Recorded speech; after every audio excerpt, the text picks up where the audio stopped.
Welcome back to the next webinar organized by Princeton University's Bendheim Center for Finance. We're very happy to have Michael Kremer with us. He will talk about encouraging development and manufacturing of vaccines and diagnostics. Hi, Michael. Hi. So as usual, let me introduce Michael and also go a little bit back and forward what we did so far. Last Monday, Joseph Stiglitz was talking about the evaluation of the US response to the COVID crisis.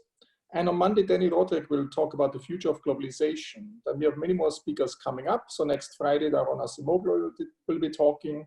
So there's a lot of things coming up. Today, however, we will focus on vaccine development and incentivizing essentially different companies, the developing of the vaccine and diagnostics and how to distribute it. And Michael will introduce that, I guess, at a global scale, not just in advanced economies, but also in emerging developing economies.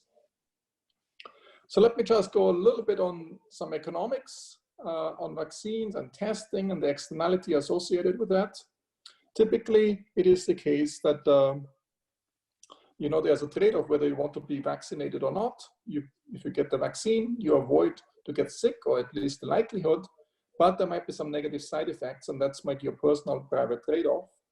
But there's also a positive externality. If you get the vaccine, you don't infect others, and this positive externality you might not fully internalize. And there are different ways to internalize that. One is a command and control way of doing things. That's very much a stick approach where you impose on people they have to get a vaccine. Or you can also go for some permits. So you get a permit not to be vaccinated. You can buy it. Occasionally it can be tradable, which seems a little bit strange in this context, but that's typically what we can do with externalities. Or you can impose a Pigouvian tax or a subsidy. Essentially, if you get vaccinated, you get the vaccine very cheaply, or you get even some reward for getting the vaccine. Of course, you can also impose social norms, social pressures, and other elements to it. So things get more interesting if people are heterogeneous. They can be heterogeneous in many dimensions. They can be heterogeneous with regard to their side effects. Some people might be have high side effects, others have low side effects. Or they can be heterogeneous with regard to the contagion risk they are causing, the externality. And whenever you use some Pigouvian tax on something that might be difficult to impose that, and also if you allow some permits to be traded, this doesn't work well if there's heterogeneity in terms of the externality. And there's also the moral question or fairness question, should the rich people be allowed to buy themselves out? But more generally, because of this externality, the willingness to get vaccinated is probably not high enough. And that also depresses a demand for vaccines, and that also reduces supply of it. And again, that leads to a lower value of a lower price for vaccines. The question is, how should we intervene on that side? And again, you can also impose command and control. We can subsidize again, or also give some award, some X prize for inventing or discovering a new vaccine. In a world with uncertainty and financial frictions, this uncertainty makes it even more problematic. And that's where Michael, I think, was very instrumental, having these advanced market commitments that just the WHO has recommended as well, that the government in advance commits to buy a certain number of vaccines, and then it can also be freely distributed in developing economies as it happens. Now let me go a little bit back to some game theory today. I just want to play a little game to illustrate connection to some auction theory. So I would like to play with an all-pay auction. And think of an auction where you auction off $100. The $100 go to the highest bidder.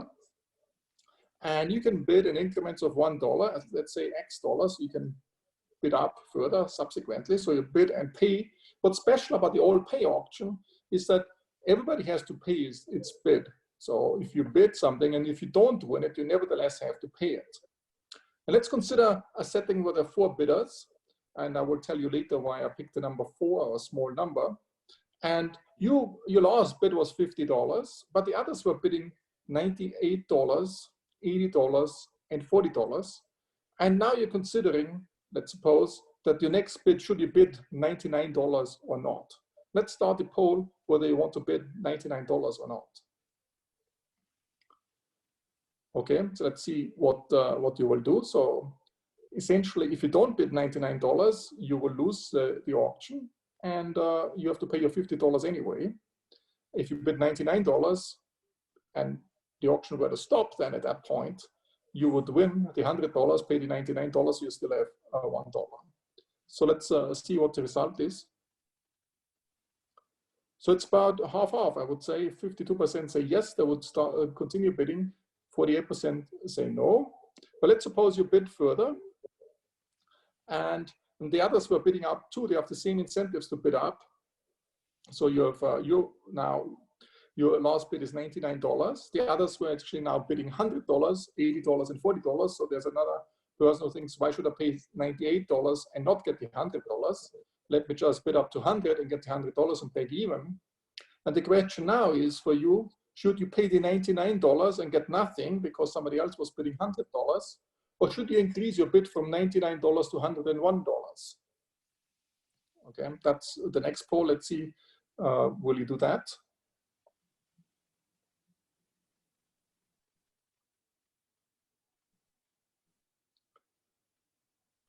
Okay, so let's see what the outcome is. So everybody, it seems like the majority now, 64% say, yes, I will bid up, otherwise I lose $99. Let me just bid to $101, and at least there's a good chance that I'll get the $100 and I lose only $1 instead of $99.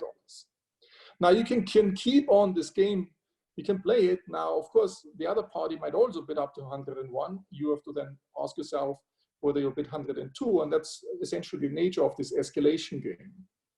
Okay, so that's, and when you play this game in experiments, people often bid up, and at the end, the person who auctions off the $100 gets way more payment in than the $100. And this, I think, is an interesting game. Of course, it's not rational, but people don't play rationally. But there might be a mechanism where you can raise some funds this way. Why did I put this up this way? Because I want to draw an analogy to some vaccine X prize or some prize you can give. So let's suppose the prize is not $100, but something like 100 million or $100 billion for the vaccine discovery. And the bid and the pay is not some X dollars, but X million dollars for R&D expenditures. And the four bidders are four pharmaceutical companies. And the whole analysis would be the same. And you might drive them into a race, which might be socially beneficial, but it's not clear that it's good for the pharmaceutical companies. But that's something where you, with clever mechanism design, you might be able to induce them to produce more vaccine. So, and on top of it, you might say they might just stay out and not start bidding in the first place, never start to expend some R&D expenditures in the first place. But if there's some social pressure for pharmaceutical companies to be part of this R&D race, then actually this will play. Okay, so that's something interesting. If you have a fully rational model, then the bidders would not come in. There's only a mixed strategy or even existence problem, depending how you exactly design this race.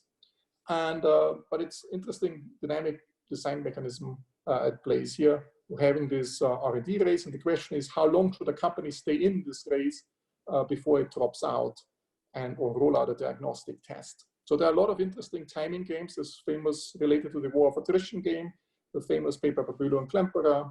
You have all these R&D spillovers, which if many companies start R&D, there might be spillovers to other companies. Jennifer Remgemann has worked on that.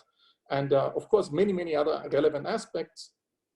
And we will see, Michael will probably emphasize many, many other aspects in this question as well, and how to roll it out. So, of course, if you look at the title of today's webinar, it is very close to Michael's paper of 1998, Patent Buyouts, a Mechanism for Encouraging Innovation. So the encouraging is still there, and everybody's familiar with Michael's paper. It's essentially the government should buy the patents at the end of the day and then eliminate the monopoly distortion, which typically come along with patents, and all these are the adoption of some vaccine or any other innovation and the follow-up research. But the big question is also, at what price? And that's what his paper is all about. So we're very glad to have Michael with us. We were excited to learn more about his insights about encouraging and the developing of encouraging the development and manufacturing of vaccines and diagnostics. And Michael, the floor is yours. And thanks again for being here for all of us. Great. Thank you so much. So I guess I have a slight substitution of the title. I'm just going to focus on vaccines. We'll have to leave diagnostics for another time. That's fine. This is a project that worked on with a large group of people, a number of whom worked on the pneumococcus advanced market commitment that you mentioned. We mentioned some of them. Susan Athey, Arthur Baker, Owen Barter, Juan Camilo Castillo, Jean Lee, John Levin, Chris Snyder, and Alex Tabarek. Maybe we should go on to the next slide. Maybe I can talk afterwards about the relationship to some of the things you discussed. Well, but let me start with this problem. So the IMF estimates that the world economy will lose $9 trillion due to COVID-19 over the next 2 years. If you think about the monthly loss that implies, that's $375 billion. That implies that if we could accelerate the development of an effective vaccine by 1 month, we'd gain, the world economy would gain around $375 billion. Obviously, that's a crude calculation. Now, the normal timeline for vaccines takes quite a long time, at least 3 to 4 years, and sometimes much, much longer from initial testing to commercial use. That's in part because there's first a long process of trials that takes at least 6 months. And then after that, those trials are done. And the probability of success in those trials is not that high. So firms don't start the manufacturing process until after the trials. Vaccines are actually very complicated to manufacture, and they're very expensive to put in the capacity typically. So this can be, in normal circumstances, can be hundreds of millions of dollars. In this case, where we'd want large capacity, would be billions of dollars. So firms are typically wait to make that investment until after the process of testing is done and they've gotten approval from a regulatory authority like the US FDA. So then they would build the capacity, but they would typically initially build somewhat limited capacity, and they would serve the high income market. And then there's typically long delays, could be a decade or more, before they roll out to low income countries and middle income countries. Now, if you think about the case of COVID-19, the social cost of that is immense. Just noted that as a rough approximation, every month that goes by, the world economy loses $375 billion. Maybe it's worth going to the next slide.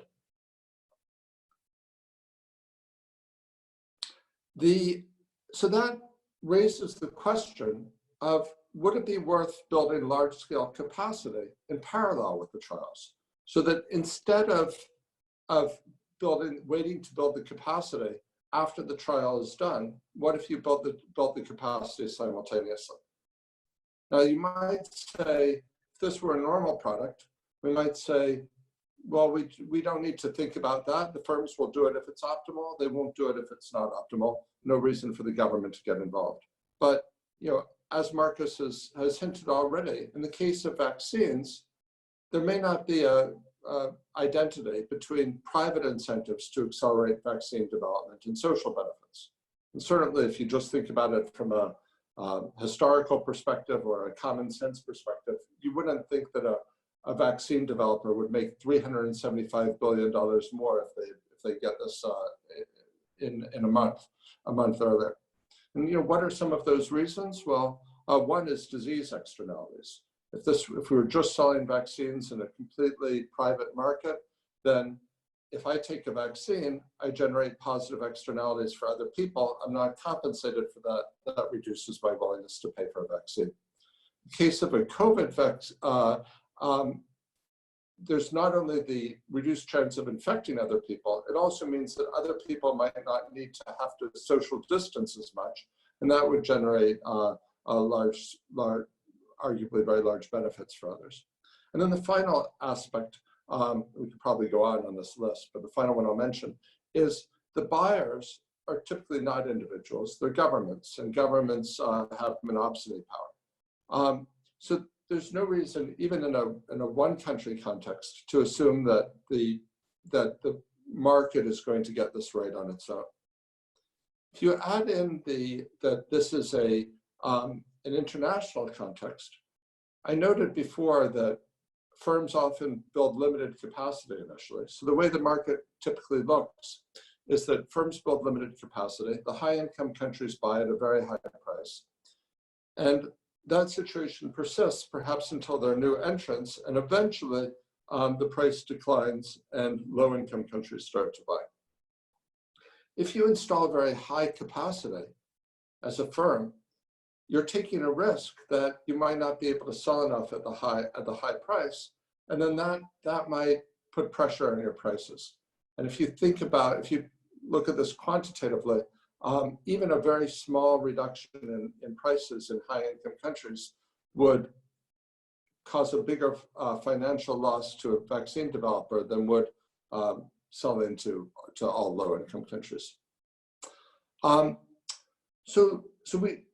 What I would conclude from that is there's no particular reason to assume that we can just rely on private incentives to be appropriate.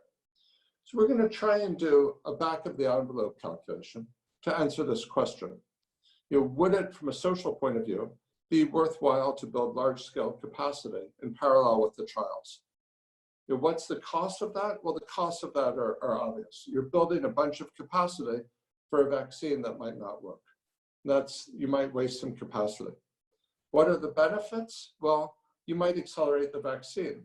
If we think that the trial process takes 6 months, you might be able to accelerate the vaccine by 6 months if you start at the beginning of the trial process. So we'll first try and say, would these benefits exceed the costs for a single vaccine?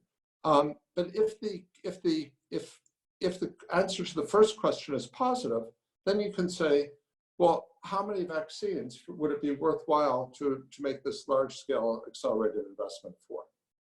Okay, so why don't we move on to the next slide?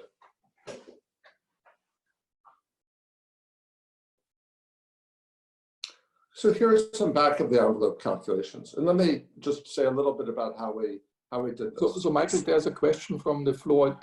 Peter Coy would like to know why there's an additional delay for building that, especially if there's a race among various pharmaceutical companies. Is there a clever way to incentivize and create a race for them? So the social, what we're going to be proposing is an approach to incentivize companies to invest earlier. But in the normal course of business, companies don't do that investment. They don't build the capacity in parallel. And I think when you see some of the numbers that we've got, you'll see that I don't think we could count on companies investing at the scale in manufacturing capacity that would be socially appropriate without some sort of public intervention. So we'll throw out for discussion one particular approach. Okay. So here's some back of the envelope calculations just to think about what would be socially optimal. Right? And I should say the spirit of this approach is very much to start with a simple calculation and refine it over time. So we put a few factors in, but I'm sure this could get better. So we collected data on vaccine candidates by stage of development. Are they phase 1 trials? Are they earlier than that? Are they, and by the technological approach. And then we estimated the chance of success for each based on the historical record for vaccines at that stage. We adjusted for production difficulty given the accelerated timeline because Some vaccines eventually make it after 4 years, but we're not interested could the vaccine be available in 4 years for this purpose. We're interested in could it be available very quickly, and so we have to lower the odds of success. And then we also got expert input. We also tried to allow for correlated risks. These risks aren't all independent. Some vaccines will use a similar, some vaccine candidates will use a similar technological approach. And I'm sure we could do a better job on this, and I hope we will as we collect more expert opinion. What we estimate is somewhat sobering. We find that to get a 90% chance of at least one vaccine available within 18 months, you need to pursue 14 candidate vaccines. So that implies that there'd actually be, if you tried to build out capacity for all of these, you would be wasting lots of capacity. I'll put that in quotes. Now, there's probably some opportunities. Some of the equipment could be repurposed from one vaccine to another. So it might not be quite as bad as saying you're building 14 factories to get a 90% chance, but you'd have to make very substantial expenditures. Why don't we go to the next slide, and I'll try to be more specific. Let me check a question. Olivier Blachard is asking whether this relies on a zero correlation of success among the 14 candidates. Yes, so this does take into account the correlated risks. These are not 14 independent draws. These are, we built in a particular correlation structure based on consulting with experts. I'm not saying we necessarily got it exactly right. Thanks very much. Okay, so how do you then think about, well, what's the optimal number of candidates?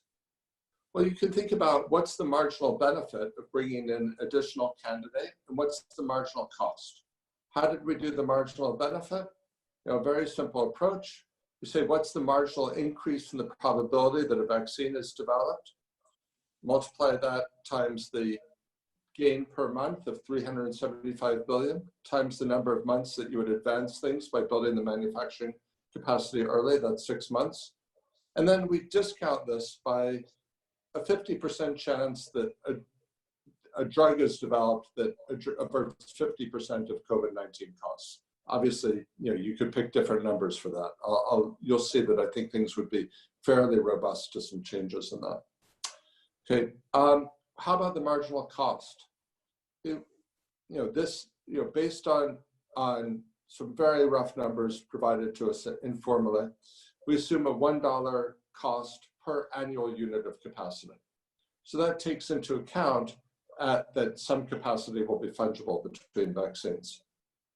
So let's consider the case in which we want 6 billion doses of annual capacity, so we can vaccinate 1.5 billion people within 3 months. Why 1.5 billion people? That's a rough estimate of the number of vulnerable people, elderly people with particular pre-existing conditions that make them vulnerable, plus health workers, and perhaps you could say we also cover areas that are in the middle of outbreaks. Very rough estimate, but we hope it gives you an order of magnitude. So then what's the socially optimal number of vaccines to invest in? Well, you equate the social marginal cost and the social benefit if you invest in 15 vaccines. What's the total social benefit of this from investing in this package of 15 vaccines early before the testing has been done? It's $1.59 trillion. What's the total social cost of this investment, of building all these factories? $90 billion. So we expect, this is a substantial cost, but it's a cost that's tiny. It's a more than order of magnitude less than the social benefit. So, one thing I'd like to emphasize is we don't know for sure what's happening to the course of the epidemic or the course of social distancing and the economic costs. But even if this were substantially smaller, it could be much worse than we think. But even if it's smaller than we think, it's going to be the social benefit associated with investing in vaccines. Investing in capacity. I'm saying this could be building capacity, more realistically, maybe repurposing capacity. But that would be greatly exceed the social cost. Okay. I saw a question flash up about why stop at 15 then? Well, the reason you would stop at 15 is the marginal benefit of additional candidates starts to decline because once you've had 15 shots on goal, you've got a decent chance in our model, 90% chance actually, of having had a success. But and then also you have to take into account the correlation structure, so it's a little bit more complicated than that. Okay, so why don't we go to the next slide? Okay, so how would you want to structure this funding? How would you design a mechanism? So we took a very crude, very basic approach to this. And we're going to assume, by the way, that these pharmaceutical firms, if they're making, so just to be clear, this is a $6 billion investment to construct a factory that has 6 billion annual doses of capacity. They could produce the 1.5 billion doses within 3 months. So we're assuming that if firms are going to contemplate that type of investment, we'll assume they'll be rational, but they'll hire some game theorists and we won't be able to trick them into this. Happy to consider the issues of social desirability of this, etc., afterwards, but we'll start with a very standard model.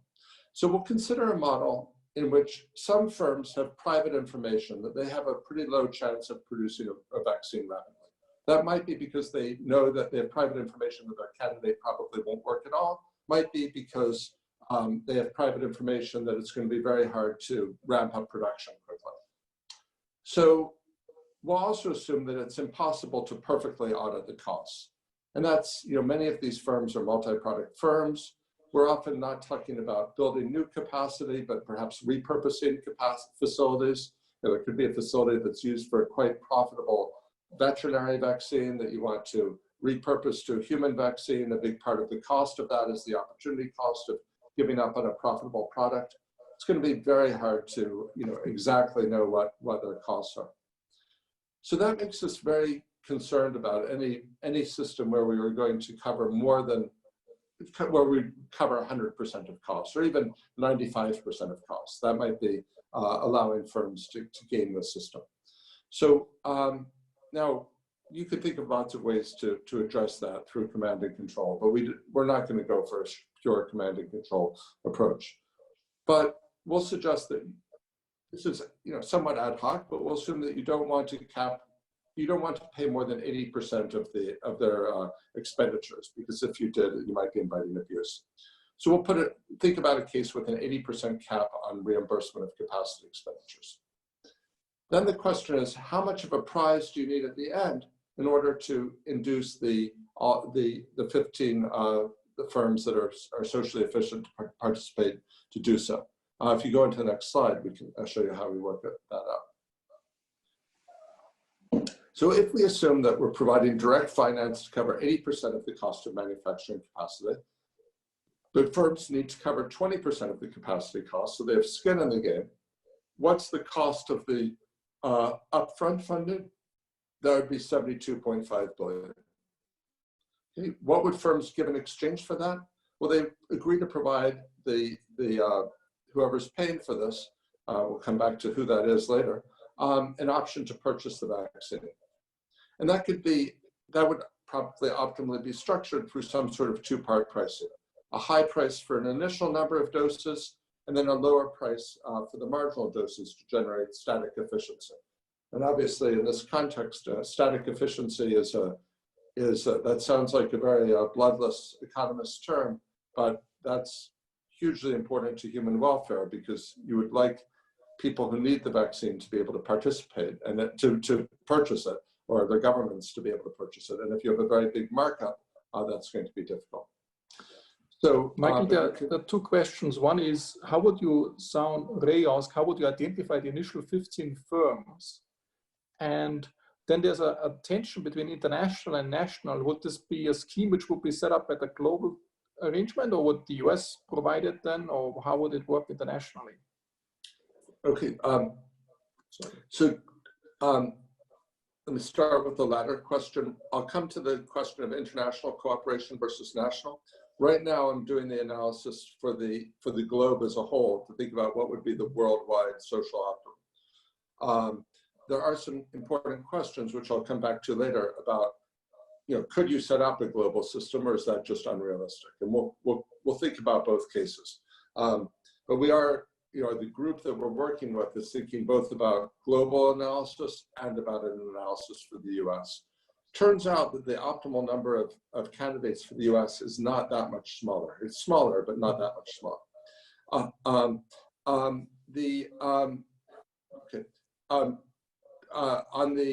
the issue of how do you choose the candidates, so I do think there's some possibility of some private information here, but a lot is known, and some asymmetric information, but a lot is known about the candidates. And work has been done by a number of parties to identify candidates, to assess their probabilities of success. Obviously, you need to think about the correlation structure, but with some assumptions, you can get some reasonable sense of who would be qualified.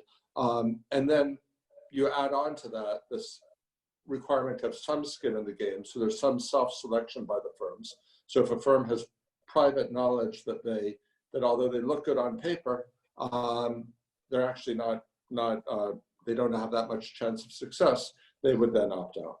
Okay. I think, most of an alternative, which some people thought about, is just to pay for everything and just have it completely command and control. But I think we would like to have some skin in the game. Okay. So then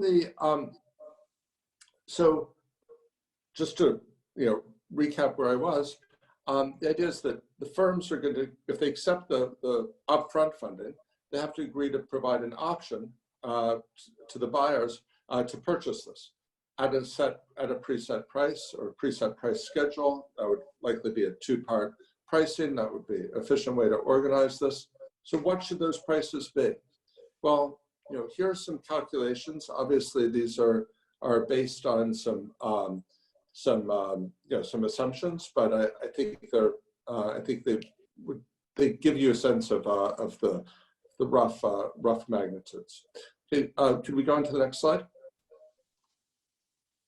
Okay. So what's the cost for the firm to install the manufacturing capacity? Let's assume that if the firm's paying 20%, that's $1.2 billion.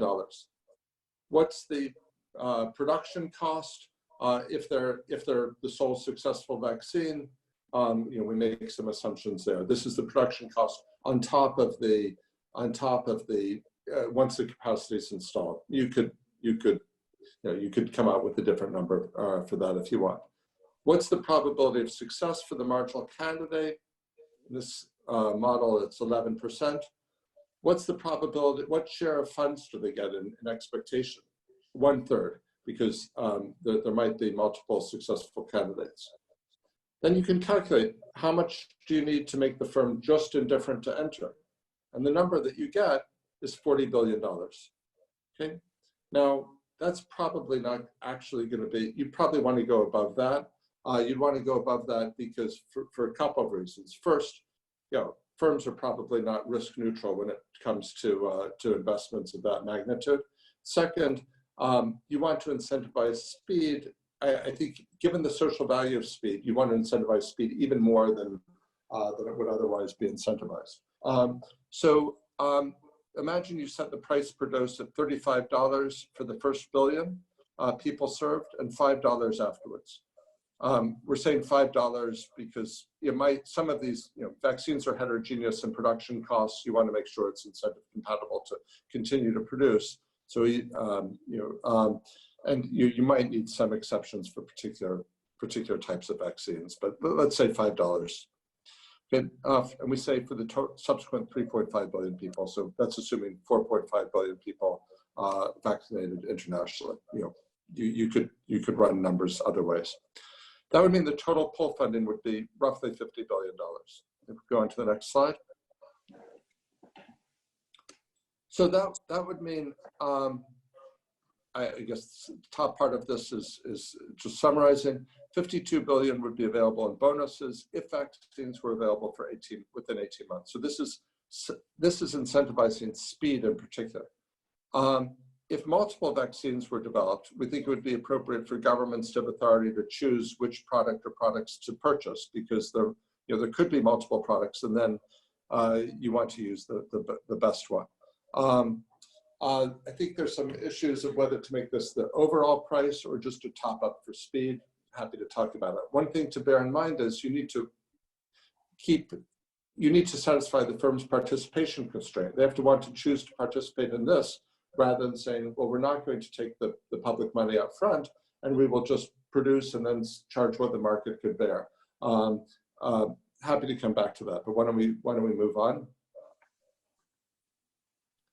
Okay, let me mention some other issues I think are important, including the international cooperation issue. One, I think, key issue as we've looked into this, and we've been talking to people familiar with the industry, is the supply chains. So I've been talking as if we just have to spend this money and we get the vaccine, or at least we get the investment in the vaccine. But in fact, the supply chains are going to be under a lot of pressure. And you certainly, in the case of testing, we know production of swabs has been a bottleneck that's impeded testing. In the case of vaccines, this seems hard to believe, but we're told by multiple people in the industry that they're worried about would there be shortage of glass vials. So that raises questions. There might be externalities among firms. You might want to think about not only subsidizing overall production, but in selecting firms, think about those externalities, supply chain externalities among firms, maybe back candidates with drawing on different parts of the supply chain, or possibly investing in production of the key inputs, maybe doing things to make sure that the glass vial capacity is there as well. Can you go on? Okay, so one question is, could international cooperation be incentive compatible? So let me first, look at this as, purely at the economics of this, excluding the politics. I personally think this could be largely incentive compatible, maybe with some small adjustments. Let me sketch a way in which I think this could be compatible.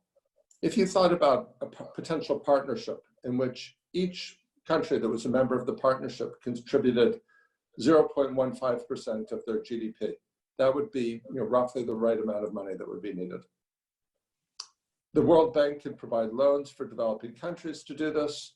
The IDA, the sort of soft loan part of the World Bank, could give loans to the very poorest countries. You could even perhaps make those forgivable if no vaccine were developed. I think this would be worth it for every country.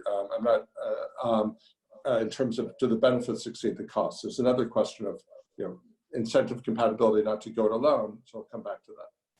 So if you did that, enough capacity could be built to serve, and if all countries join, to serve all members' vulnerable populations within 3 months, and their entire population within a year. If you did want to go to, so you'd actually reach 6 billion people in a year, but you wouldn't be vaccinating more people than that probably. Some people aren't going to, wouldn't be appropriate for them to get the vaccine. If you assume that members of this international partnership got first access to the vaccine, and if you assume that non-members aren't subject to the price cap, so that, let's say that some country decided it didn't want to join, presumably the poor countries would join if they had these loans and if they were particularly on soft terms. But if some rich country with vaccine capacity decided, no, we're going to stay out, we're going to bet on our own national manufacturer, our own national champion, they would be taking the risk that their national champion would not produce the vaccine, and that they would then have to buy, and they then wouldn't be, if they hadn't paid in, they wouldn't be, that would be a purely market transaction, and they might have to pay a lot more. So I think one thing that I think people I think that this is something that, while I think that the economic logic to join would actually be very high, I'm not sure that things would be perceived that way. So let me just emphasize why I think that that the logic to join would be very high. First, if you think about a country that has a couple of candidates, there's a substantial risk those candidates would fail. If you're a large country with many, many candidates, it's going to be very expensive to pursue enough candidates. So if we think early, so if you don't want to take the risk that your candidate's going to fail, you might think, well, if I join, then I have to wait for vaccines. But actually, if you build out a lot of capacity, or if you repurpose a lot of capacity, then you'll be able to, everybody would be able to vaccinate their vulnerable population within 3 months, and could vaccinate 4.5 billion people within 9 months, and that's probably all that would get vaccinated. We'd have some people who are already immune by then, assuming that if you're already infected, you stay immune. You could obviously provide extra financing for your domestic candidates if you want. There's nothing to prohibit that. So I think this could be an incentive compatible, particularly early, when countries, at this stage, we don't know which vaccine is going to work or if any vaccine will work. If you waited long enough, some countries might become clear who's got the vaccines that's going to work first and which ones won't. And at that point, well, there'll be a very strong temptation to say, let's take all the capacity from that one, let's put on export controls, et cetera. You can weaken those incentives to renege on an agreement by installing a lot of capacity so that you'll be able to get served very quickly in any case. So I think that's one additional argument for a lot of capacity. Michael, can I interject? Yes. Some questions concerning developing economies. So Karan Talati asks whether the financiers who finance the remaining 20% would they probably prefer high-income countries to be very on the lead. And then there's another question about the poor countries, if there are many different vaccines coming out, some are better, some are worse, and will then the poor countries buy the cheaper suboptimal vaccines? Did your model incorporate this, that you might have several winners, but there might be different quality of vaccines? Right. So first, so the way our model is structured now, the assumption is that you build out capacity or you repurpose capacity for every vaccine. So there would be adequate supplies of, if we thought there was a simple thing such as a best vaccine, there'd be adequate supplies to vaccinate all the vulnerable people within 3 months and everybody within 9 months. However, everybody who would likely be vaccinated. If I move away from the abstract model, you could easily imagine a situation in which there were different vaccines that were suitable for different populations. Not just for price reasons, but just for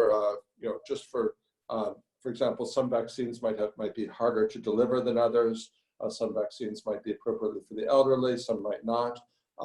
So having multiple vaccines, may have benefits, and there may be some natural sorting. But our proposal would be that these are available at close to marginal cost, so that each country can get the vaccines that are appropriate for that country. So the countries would not be forced into taking a less effective vaccine if a more effective vaccine were available. Obviously, we have assumed that the pharmaceutical firms are able to build out that much capacity. If there were a case where there were, you'd have to think through what would happen if there were just supply chain problems and you didn't get to the required capacity. And then some tough decisions might have to be made. One natural approach would be to prioritize the vulnerable populations, the elderly, and healthcare workers. What was the other question? The other question was the remaining private financing of the vaccine. So the financiers, they might prefer, firms or companies from the advanced economies, and the developing companies in the developing economies might be disadvantaged because their financing costs are more expensive. I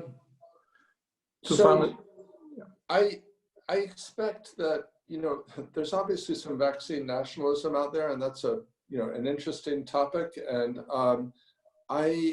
one that I think we would like to do more work on. We've just what I'm presenting now is rough. It's not on the international cooperation, the incentive compatibility is we hope to get quantitative about that.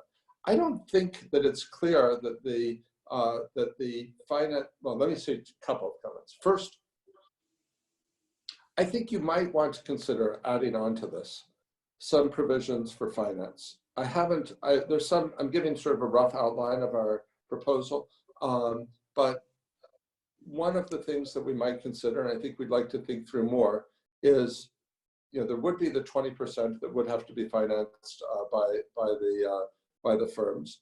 And in some cases, it might be appropriate to try to put some measures in to ease that financing. I think that's something that would have to be thought through, but let me give, the question was about firms in developing countries, and that is, perhaps one case. Let me mention one other case would be sometimes we focused on the manufacturing investment, which are large investments. There might also be some small biotech firms with things which have a financial bottleneck at the R&D stage. And there, you don't want to let that cause, I think they should be able to attract financing if a system like this were in place, but it could take, maybe it takes a month to do the deal and for the lawyers to sign off and so on. Maybe you don't want to wait a month if they just need a few $100,000. So maybe there should be some system for more rapid financing. Maybe you can find some cases where you're not that worried about the possibility, based on the particular technological characteristics, that there's some private information that you're buying and that you're buying a lemon. So I think it's worth considering financing. You could also think about milestone payments and other elements rather than putting all of the pull at the end. You could move some of it early. You'd have to think that through, but I think it's worth considering. Thanks. Okay, should we go on to the next slide? Okay, so while I think that the economics suggests that international cooperation would be best, I don't think we can count on it. There's a lot of vaccine nationalism out there. How could you have a more informal cooperation?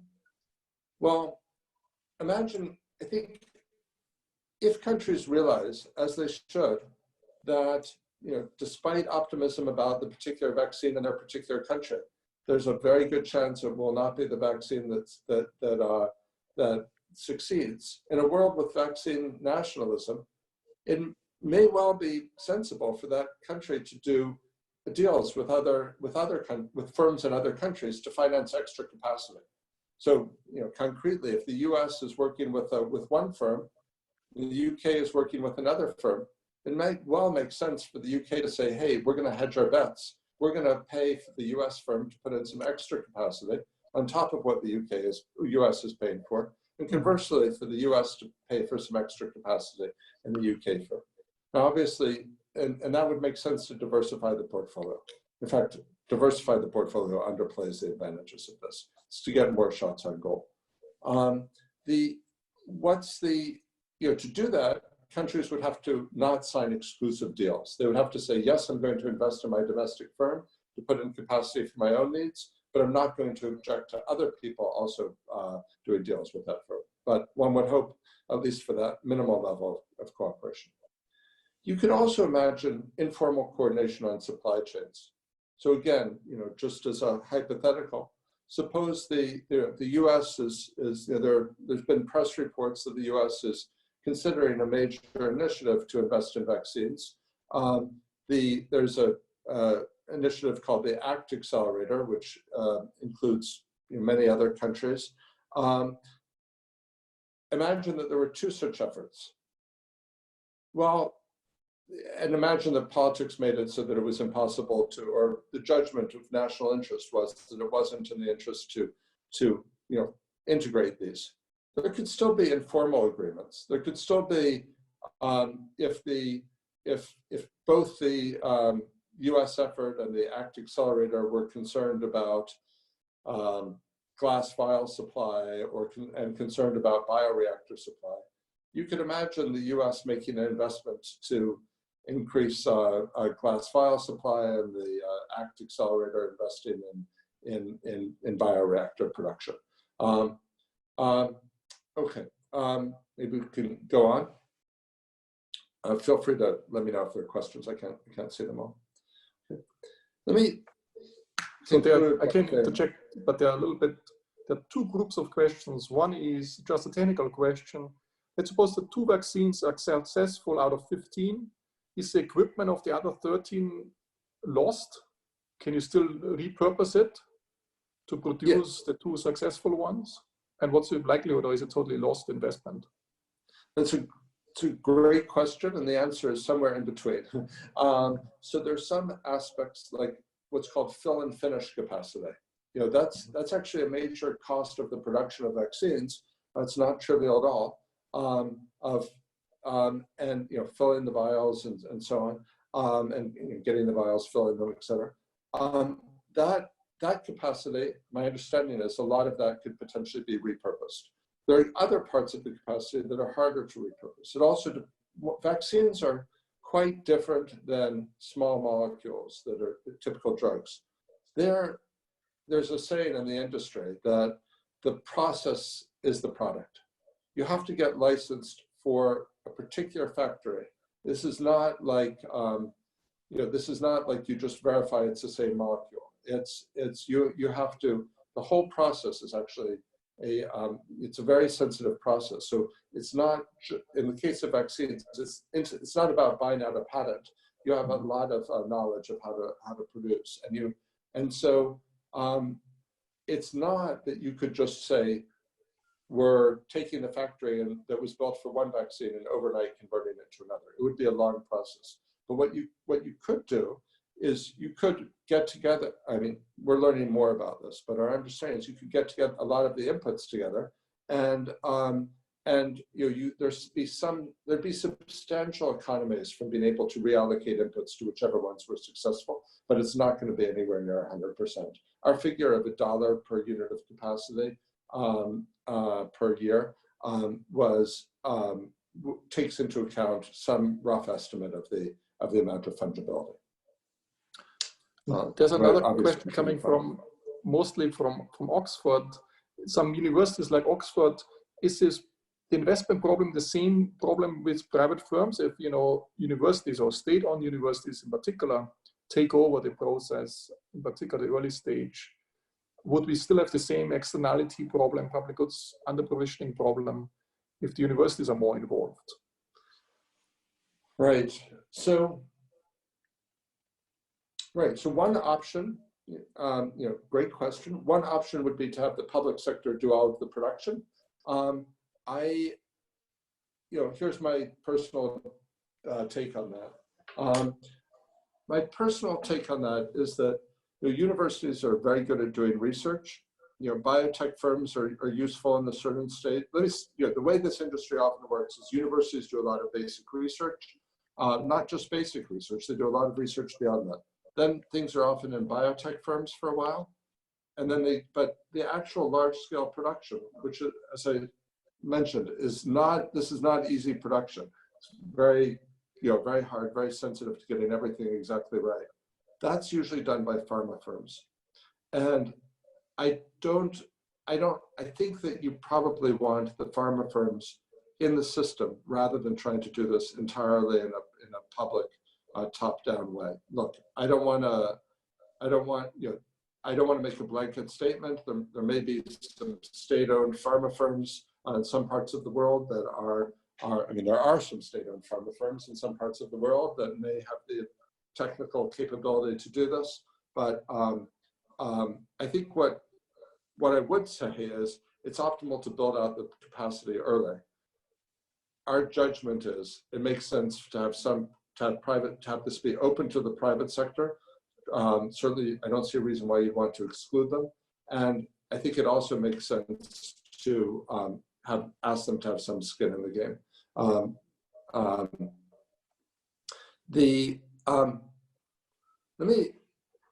Let me close with something that has I think one other very important consideration.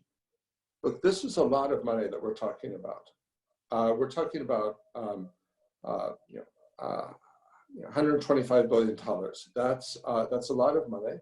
It's tiny relative to the cost of COVID-19, so it's worth spending. But if there's are we going to spend it? It's not clear. Are there ways to reduce that amount? One way to reduce the amount that would be necessary would be if we could speed the vaccine trials. Then you could much more quickly figure out which vaccines are working or seem to be working and which ones look like they're going nowhere, in which case you could slow down the manufacturing. Okay. You could think about making some adjustments to our clinical trial procedures to speed vaccine trials or to speed getting information. So one, which I would be to get, so for this, let me give some background. The standard way that vaccine trials or drug trials are done in general is the investigators in the trial don't get access to the data until the trial is done. That's typical way they're done. That's sort of the regulators usually look for that. Now you could allow either the investigators or somebody else to get early access to the data partway through, so that before maybe partway through the trial, we can't be 95% confident that this is working, that it's safe, but maybe we could be 80% confident. Well, maybe at that point, or maybe partway through, we think there's actually a very small probability, only a 20% chance that this is going to wind up being successful. That information could be very useful in guiding some manufacturing decisions. So it may be more, in these circumstances, it may be worth considering it. Another approach, which I put a question mark by, is perhaps you could test multiple vaccines together.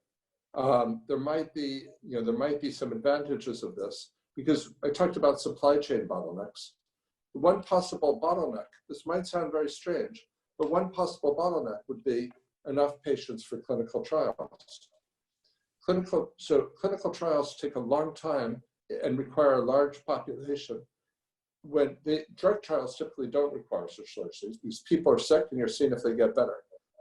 Vaccine trials, they require a very large sample size because the rate at which people get the disease is not necessarily that high.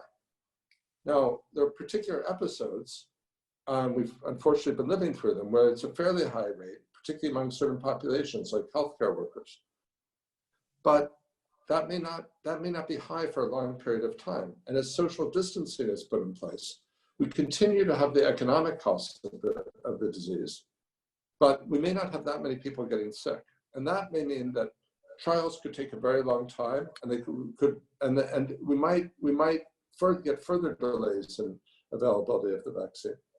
Perhaps you could economize on that if you conduct multiple trials together. There are disadvantages of that as well, logistically, getting all, running them in a coordinated way. Some vaccines will be ready for human trials earlier than others. If you are running them together, you could then consider adaptive trials, where you look at the data partway through, you enroll people maybe in batches, and then you readjust and you say, we've got 5 different vaccine candidates and a control group, which may be, maybe twice the size of the other groups. You can optimize that. Well, candidate 5 and 4 just look like they're going nowhere. Let's focus on 1, 2, and 3. Then later you might say, oh, now it looks like 2 isn't working. Let's focus on candidates 1 and 2. That will further allow you to conduct a trial with a smaller sample size, which one benefit of conducting a trial with a smaller sample size is, not only might this allow us to get a vaccine faster, but there are possibilities that vaccines could backfire and lead to what's called disease enhancement. So conducting a trial with a lot of people carries some human subject risks as well.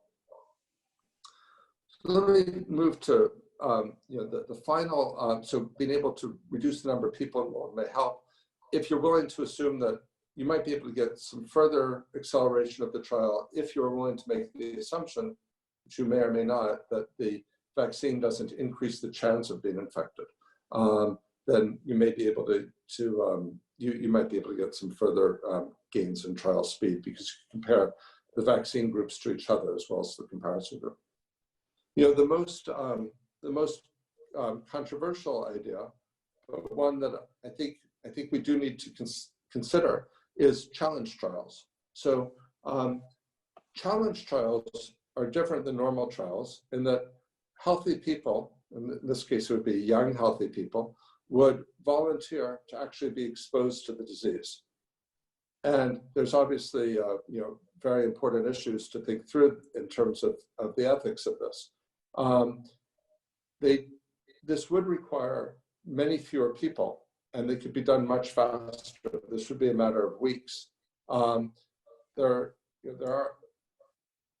You'd have to think through the trade-offs very quickly, but if you could accelerate a vaccine by months, you'd be saving very many, huge numbers of lives. So,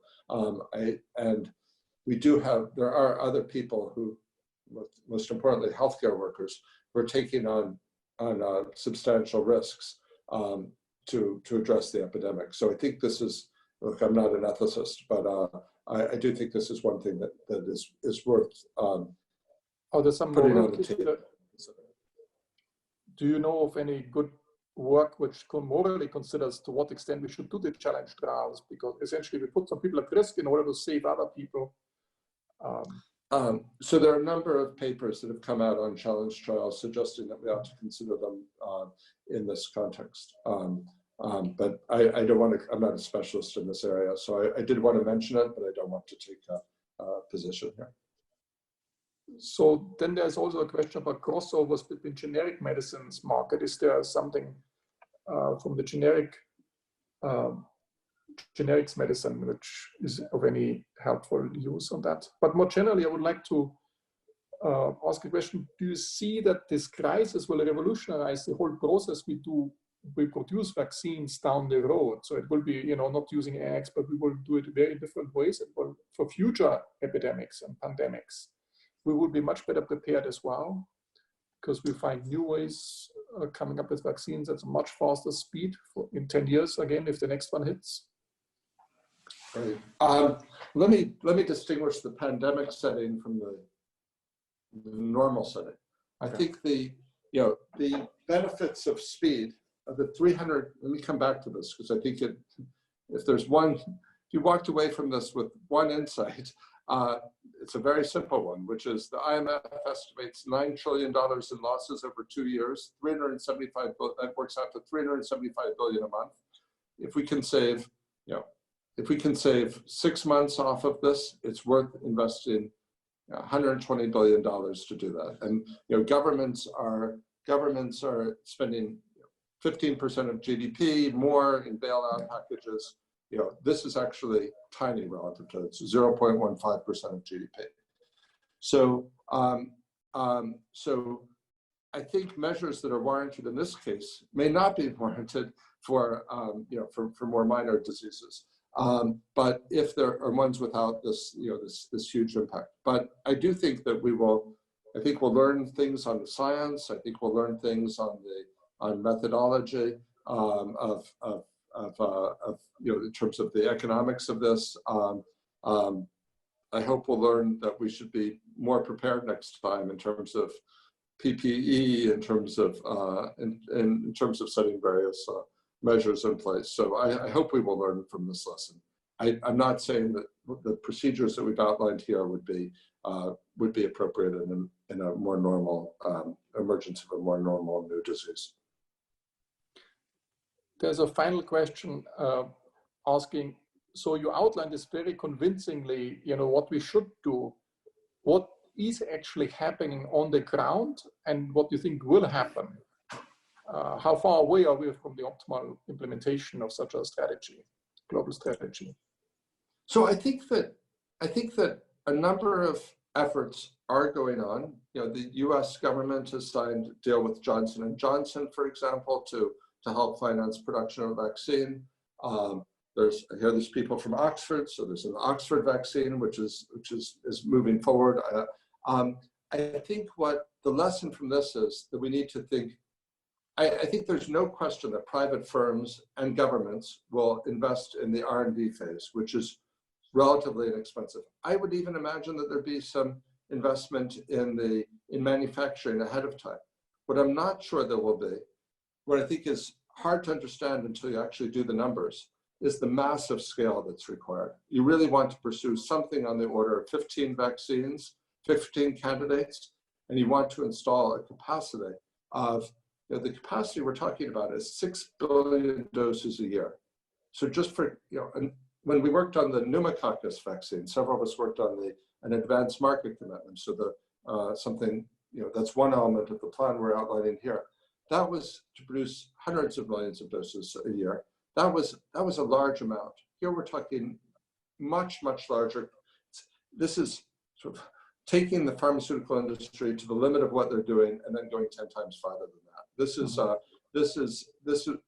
That magnitude is actually justified in this case, not on humanitarian grounds for the rest of the world. That's justified from a national point of view for developed countries. But will we get to that scale? I don't know. So I mentioned the US effort, I mentioned the UK vaccine. The key thing to mention is the ACT accelerator. So the global, I don't want to call it global, but a number of the WHO, the CEPI, World Bank, I believe, is involved with this. I'm probably not going to get all of this exactly right. Gates Foundation. A number of parties have come together, and a large number of countries are also involved with this. My understanding is, the US isn't part of it right now. China's not part of it right now. I believe India is not part of it right now, although maybe I'm out of date. So I think there's a lot of positive momentum. I just saw a headline about a warp speed initiative in the US government. And I think that's actually very encouraging, because we do need to go at warp speed and we need to go at scale. And I think, to the extent, look, I personally would love to see an international effort, but I would also be very happy if any one country invests in vaccines at a high level. That's going to be beneficial for the rest of the world. So I'd love to see, any efforts, and I think it would be very welcome. And we've seen some, but we need a lot more. Thanks a lot, Michael. It was a fantastic view. Some people were asking, can they read the paper you presented today? But I guess it's not fully done yet.